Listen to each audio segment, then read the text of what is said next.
great to get a chance to talk to you, man. Where are you right now in the world? Because I know for me in Toronto, the weather is gorgeous. You look like you're getting the same thing right now. Yeah, we're not too far from each other at the moment. We played Barrie, Ontario last night, so we're just at the hotel in Barrie. Going to be heading down towards Hamilton tonight, just finishing up our Canadian tour with a couple of shows pretty close to home.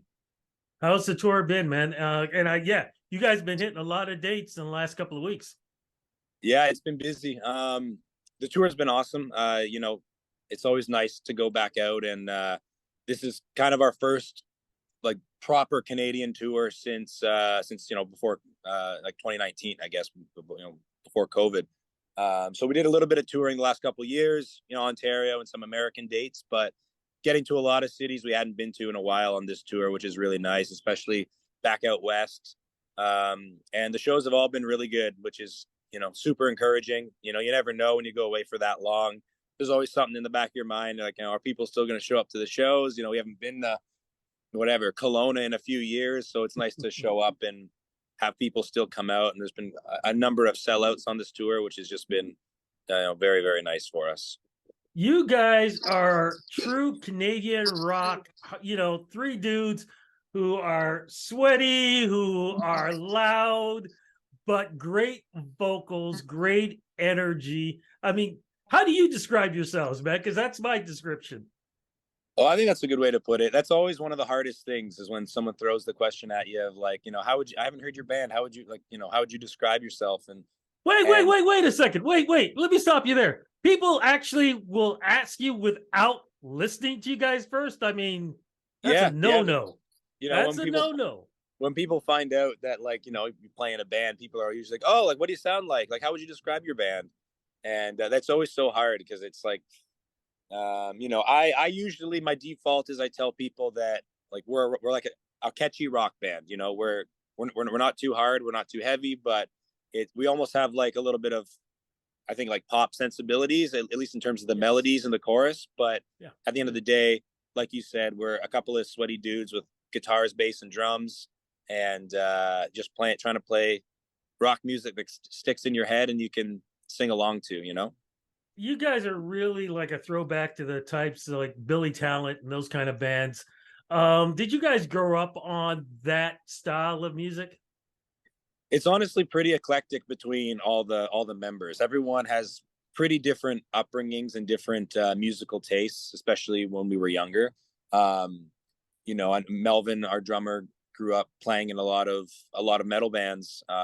Jordan, our front man, lots of he started out playing music in church. That was sort of his first foray into it, and then from there getting into all kinds of other stuff. I think when the band started, Jordan was kind of really into the sort of like Kings of Leon, Black Keys kind of stuff that was happening. I personally am a product of kind of what you mentioned, like the early 2000s kind of Much Music MTV era.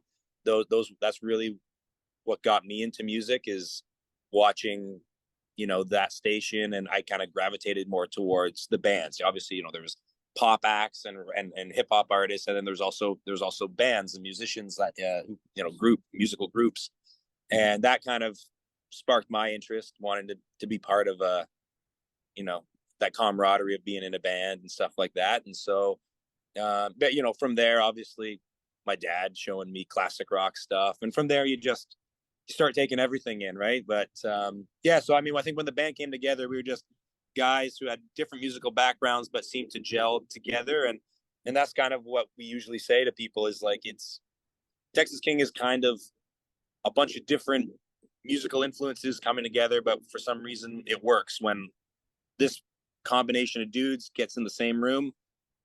It works, and what you hear is the end product. Man, I'll tell you something, man. I miss that era. I miss those days. It was so much fun. But you guys are from London. So a Yeah. band from London, Ontario, how do they come up with a name like Texas King? So it's kind of a funny story. Our Jordan, our front man, he kind of had that name, or the idea for that name, kicking around before the band started. When he was in high school, he played some solo shows. It started out as like a solo project, essentially. and he was adopted, and his birth name was originally Austin James. So I guess when he started playing some solo shows, he was kind of trying to come up with something clever, and he ended up, on a notepad scribbling some ideas, and ended up writing out, Austin, Texas, King James, and I guess if you kind of read between the lines, it dropped the outside, it said Texas King. It kind of had a bit of a sentimental meaning to him, so he started kind of using that name, I guess. And so flash forward a couple of years, we met and started the band in college, and he kind of had that name already kicking around, and picking a band name when you start the band is always the most torturous process. So if someone has a half decent idea, or an idea they've already kind of been using that you don't hate, you tend to just stick with it and roll with it and get the strenuous part out of the way. So yeah, we just started rolling with the name, and started playing shows. I think that's brilliant. I love that story, man. I love it. Yeah. But do people get confused sometimes thinking you are from Texas or the US or the South or? Definitely, yeah. Or again, people that haven't heard us but hear the band name think we're sometimes have the impression that we're like a blues rock band or a country sort of rock band. But yeah, we don't really get it so much in Canada. But I find when we tour the US, we, Jordan on stage, what's up? We're Texas King from London, Ontario. Then after the show, people are like, so how does a band from London, Ontario have the name Texas King? And then we end up, saying the story a lot to people. Oh, So. I should apologize for asking, but I had to, man. I Oh, had to. no, it's a valid question for sure. Yeah, we knew what we were getting into, and we rolled with that name. As things were rolling, man, because we're talking about the beginning was 2013. Yeah, yeah. What did COVID do to stop the momentum happening? Yeah, I mean, it was pretty tough because in 2019, we were just coming off of like the last kind of quarter, I guess, of 2019. We spent on the road pretty hard. We went out for the better half, or the better part of, I'd say, about 3 months. We did 52 shows over 3 months with out supporting the band Big Wreck, and that was Love Big all Wreck. across. Yeah, they're great. They're great dudes. The band and crew were so good to us. We were out all across North America with them for 52 shows, and that really, at the same time, helped propel the single that was on the radio at the time for us. And So sorry to interrupt again. What was the single? it was our song called Chandelier at the time, and so it was kind of the first real moment where it felt like things were starting to happen a little bit. We were out on a decently large, support tour, playing to decent crowds every night. Going into the radio stations, the song was, it was our first time breaking, I think, like top 15 or wherever it got to, top 20. I can't remember, on Canadian radio, and we got to play a handful of shows at the very beginning of 2020, and then obviously got kind of cut off at the knees a little bit with COVID, and that was tough because we were kind of at the end of a cycle, about to record new music, and all of a sudden, for that first bit, we couldn't be together, right? Especially at the beginning, everyone was very isolated in their homes. What was going on during the isolation? Were you guys, was there always a thought of, no matter what, we're going to continue this? Were there maybe thoughts of going, man, you know what? If things don't change, maybe we got to, split up and go with another plan or something? Yeah, I don't think that really crossed our minds. That there definitely was never a discussion about calling it quits. But I mean, as you know, anyone who lived through it knew we were kind of just waiting. Like at first, hoping it would be relatively short lived, and then okay, this is dragging out a bit more, and you're always very optimistic. And that there was a handful of times where things opened up and shows and tours would start getting announced, but then those tours would have to be postponed or canceled again because of another outbreak or whatever. And so we kind of tried to focus the energy in that time on being creative, so that when the time came that we were able to go back out on the road, that we had new music. Because the last thing we wanted to do is say, get the green light, all right, touring is a go, everything's back to normal, and then us have to go to the studio for a few months to record new music. We wanted to be ready so that when we could tour, we have a new record or a new EP and we're good to tour. So we spent 2020 really finishing up our EP.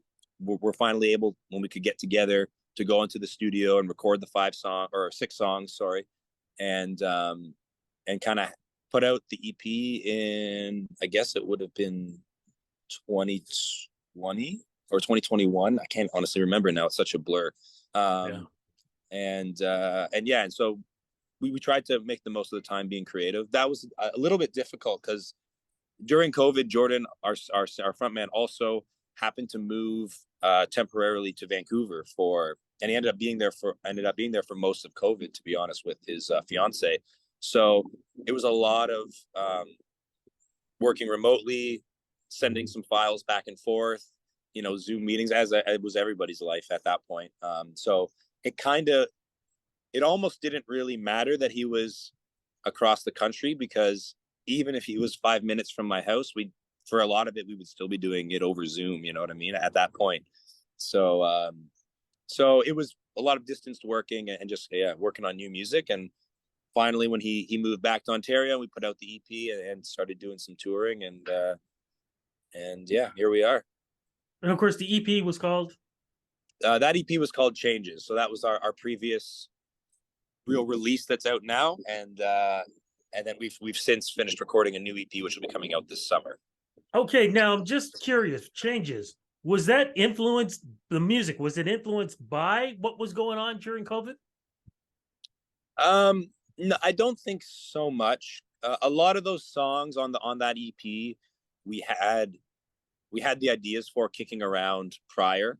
I think there's only really one song that we wrote or finished during COVID. Most of the stuff was, demos we had and voice notes we had, the couple of years leading up, or little ideas from sound check or whatever that we had voice notes of on our phone that we just flushed out. So not so much COVID influenced. I think more so just Jordan and his personal life, and it's kind of an EP focused around the idea of recognizing that you need a change in your life, and taking this, whether it's a problem or whatever it is, just coming to terms with it and taking the steps towards trying to better yourself and yeah, make those changes. Ever since you guys coming back and things opening up, I'm going through your Instagram. How many singles have you guys released in the last little while? Because it seems like there are a lot of singles out right now before the EP kicks in. Yeah, so after Changes, we went back in the studio, and we just finished up a new EP. The first single, Whatever You Break, came out a few months back. That's the radio single. And then just a few weeks ago, we put out another single called Home, which is on streaming services and whatnot. So those are the two singles beforehand. And then in July 7th, the EP will come out. It has those two songs on it, but it also has another 3 songs as well. Let's go over with Whatever You Break. What's the single about? So that song is kind of touches on, I guess, toxic relationships and getting people that you have to let go and get out of your life, whether that be a romantic relationship, whether that be, in this case, a relationship with somebody in your family, a sibling or whatnot, or even just a friendship, and anyone who's kind of, as hard as it is, there's people that are out there that end up dragging you down and put their baggage on you. And there comes a point where you, as much as you try, there comes a point where you have to sort of let them go, and you've done all you can, and you can't let that, bring you down for any longer. So that's kind of the general idea of Whatever You Break is What about Home? What about Home? Home is just pretty self-explanatory. It's just missing being home, wanting to come home. Obviously we tour a lot, and it's just sort of an ode to being away from home, and I think it's a sentiment that everyone can relate to. Everyone, no matter what you do, you've been homesick at some point. Whether you're away for work or you're even just like away from a loved one, even if it's not necessarily being home, but you're distanced from a parent or a partner, or, just having that feeling of kind of being homesick and just wanting to get home. One of the big questions I asked during the pandemic to a lot of artists was, what was it like to adjust to be home when you're used to being on the road, hotel to hotel, motel to motel, sometimes not even remembering what city or town you're in. What was it like to adjust where you're suddenly like, oh my God, I'm waking up in my same bed? Yeah, yeah, it's definitely was a change. I, again, thankfully, we just tried to use the time at home to be creative, and I think that's what a lot of musicians did. Is if you can't be on the road, then just try to use the time and make art, make music so that you could get back out on the road. It was definitely different. I mean, some of us ended up working jobs more so than we ever have, because normally if we do work jobs, it's like you work for a month or two, but then you got to take off for 2 months to go on tour. So everyone, I think, dealt with it in their own way. There was an element at first, I won't lie, that was a little bit nice to be like, oh, actually, I get to, when it was first starting, it was like, oh, I get to be home for a couple of weeks and, just relax and actually have a minute to catch my breath. Especially us coming off 2019, it was a lot of touring. So I think at first there was a little bit of that, but pretty quickly we started to really miss playing live. I mean, I think most bands, I think, would probably tell you the same thing, but definitely in our case, our live show is such a big part of what we do. It's almost like, releasing the records and the singles and doing the interviews. It's all almost to facilitate just more touring, going back out on tour, playing for people, having the personal connection, being sweaty with people, having them sing the words back to you, at the front of the stage. So that was definitely missed. It's kind of the thing we like doing the most. So that was probably the hardest part. What's happening for the rest of 2023? I know you mentioned about the new EP coming out in July 7th? Or July 7th, yeah. July 7th. I'm just curious, are you guys doing Canadian Music Week? We are, yeah. We're playing at the Great Hall. I believe it's June 9th, with Bleecker and a whole bunch of other artists. And it's going to be a good time, yeah. That's going to be a crazy show. It will be, yeah, at the Great Hall. And besides that, we have some festival stuff. We're finishing up this tour. We have, I think, tonight and tomorrow are the last two shows of this kind of 19-day or 19-date tour we're on across Canada. And then we have a one-off festival down in Ohio we're going to do at the end of this month. And then a bunch of Ontario Canadian festivals throughout the summer when the EP comes out. Followed up by, I'm assuming, more touring in the fall. And there's nothing confirmed or announced, but, we'll be looking to get back out on the road once the full EP is out. The summer, we'll probably do a fall tour of some sort. Fantastic. Look, my friend, I'm going to be doing a lot of hosting during Canadian Music Week. So I will be there like literally from beginning to end. So I'll definitely look for you guys, try to make sure I'm down at that show. But just looking forward to everything you guys are doing, man. Congratulations on the upcoming EP. Congrats on the music that's out already. And man, thank goodness we got guys like you representing good old red, white, and maple leaf rock. I love it, man. Thanks again. Thank you so much for your time, man. Really appreciate it.